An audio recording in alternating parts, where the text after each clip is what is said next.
Fiadananao ny tantarantsika anio indray dia mitondra lohateny hoe tena fohy ny dia. Iny nisy tovovavy iray nankatoerana tao anaty fiara fitateram-bahoaka. Iny koa nisy ramatoa lehibe mitondra harona maromaro isan-karazany. Kizitina be, avy hatrany tonga dia mipetraka teo akaikiny sady nanosika an'ilay tovovavy. Tezitra ilay olona teo akaikin'ilay tovovavy ka nanontany hoe fa maninona ianao tsy mamaly, fa maninona ianao tsy mitaky ny zoanao. Nitsiky ilay tovovavy sady namaly hoe tsy misy tokony famaliana amin'ny zavatra kely tahaka izany e, satria fohy dia fohy ny lalana iarahana e, izany midina etsy amin'ny fidinana manaraka etsy e.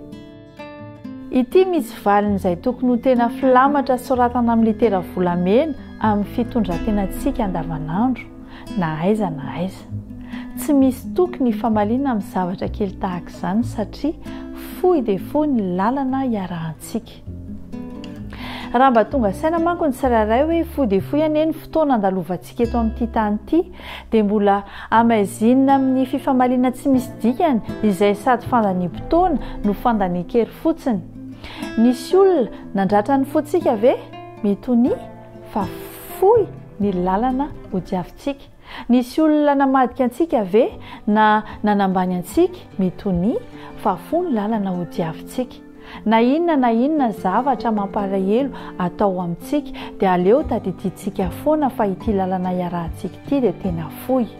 Ny fahalemem-panahy dia hatsaran-toetra izay tsy mitovy velively amin'ny ankanosana fa mitovy lavitra amin'ny fahalebiazana aza. Ny lalana ho diavintsika eto amin'ity tany ity dia tena fohy ary tsy misy fiverenana, tsy misy mahalala hoe hafiriana ny lalana ho diavin'ny tsirairay, tsy misy mahalala hoe raha oviana isika ny tokony hidina amin'ny fijanonana manaraka. Noho izany, metonia.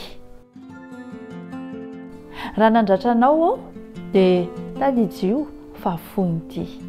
Ny tenin'Andriamanitra dia miresaka amintsika ao amin'ny epistiliny Paoly ho an'ny Timoty voalohany toko 1:12 fa ianao kosa ry lehilahin'Andriamanitra mandosy raha izany zavatra izany ka miezah mitady fahamarinana toe-panahy araka an'Andriamanitra, finoana, fitiavana, faharetana ary fahalemem-panahy. Ny Tompony hitahy anareo.